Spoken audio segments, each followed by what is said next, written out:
Hello, my name is Mr. Lee, and this week I've been asked to deliver an assembly for you on International Space Week.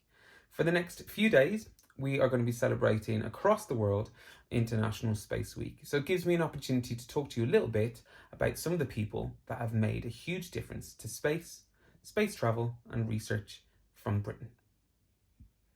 Before we get started talking about some of these amazing people, I wanted to share with you a couple of photographs, a couple of facts, a couple of ideas, things that you may not know about space.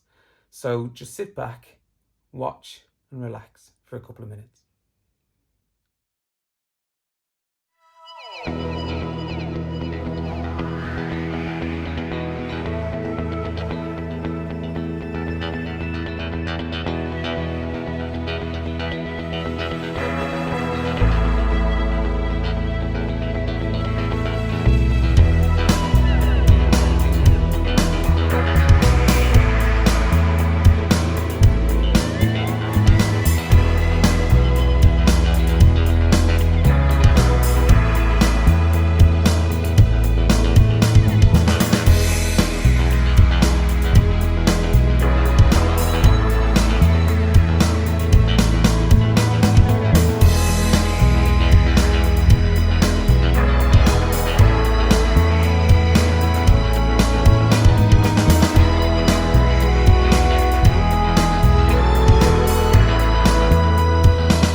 The first person I want to talk to you about is Dr. Maggie Aderin Pogok.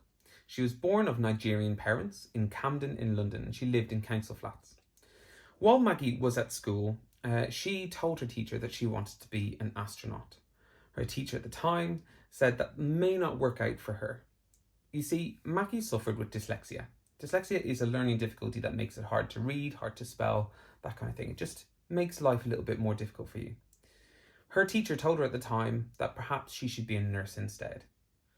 Now, Maggie wasn't the kind of person that was kind of taken aback by a statement like this. She decided with even more vigour that she wanted to be an astronaut. So she worked really, really hard at school. She ended up getting 4 A-levels, one in maths, physics, chemistry and biology.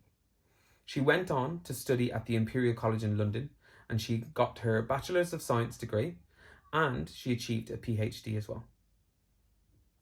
Dr. Maggie now spends a lot of her time working for the BBC, and she's also working with the University College of London, Department of Science and Technology Studies. She's developing, building, assembling satellites, and then using those satellites to look back down on Earth and see exactly how climate change is affecting our planet. The next photo that you're going to see was taken by a probe called the Cassini probe. Okay, this probe was sent to Saturn a few years ago, and it was designed to learn more about Saturn's rings and the many, many moons there are around Saturn. The software that was used to photograph some of Saturn's rings and so on and send that information back was developed by a doctor called Dr. Kevin Burrell, and he was this British space scientist, and he was massively, massively important in terms of developing this software for the Cassini probe. The next person I want to talk to you about is Major Tim Peake. He is currently one of the most famous British astronauts. He's the 7th British person to have gone into space. Now, Peake didn't follow the same route as a lot of people that go into space. He didn't go to university and do physics and all of that kind of stuff. Instead, straight after school, he joined the Royal Military Academy Sandhurst, and he's worked his way up through the military, being a test pilot and so on. He joined the European Space Agency, the ESA, after beating 800 other applicants.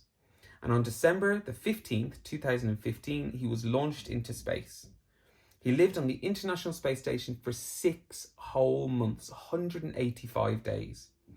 During his time on the space station, he flew around the Earth over 3,000 times, covering a total distance of 125 million kilometres. This is Helen Sherman. Not only was she the first British astronaut, but she was also the first woman in space. She was born in Sheffield, attended a normal, comprehensive secondary school, much like Kinver. She went to university, she got a Bachelor of Science, she did a degree, and then after further study, a PhD, which she got at the University of London. She even worked as a chemist for Mars bars, and she helped design some of the new flavours of Mars bars. On the 18th of May 1991, she was launched into space, and she spent 8 days on the Mir space station. While she was on the Mir space station, she completed some agricultural investigations, and she was responsible for taking quite a lot of photos of the British Isles from space as well. All of these people, every single one of them, have made history. They've been part of making the world a better place. But at some point, they were sitting where you are now. They were at school, they were in a classroom, they were listening to somebody's very long assembly and thinking to themselves, what can I do? How can I be different? What am I interested in? They worked hard, they overcame their own obstacles, and they focused on what they could do rather than what they couldn't do. So my request, my hope for you is that whatever you want to do, whether you want a career in space science, finance, construction, whatever you want to do not give up.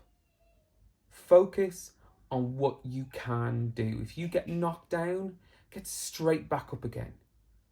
If there's something hard to do, then work harder to do it. Don't just give up.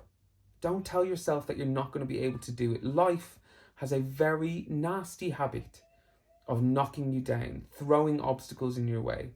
What you need to do is you need to meet those obstacles head on. You need to find a way around those obstacles so that you can become the person that you want to be for the rest of your life. Next week, your assembly is on Black History Month. So I thought it might be nice to try and encourage you to do something over the next week. There's an amazing movie and book called Hidden Figures. It's about a scientist, a woman, a black woman called Katherine Johnson in the 1960s, who worked for NASA. During her time at NASA, she faced a huge amount of prejudice for being a woman and for being black.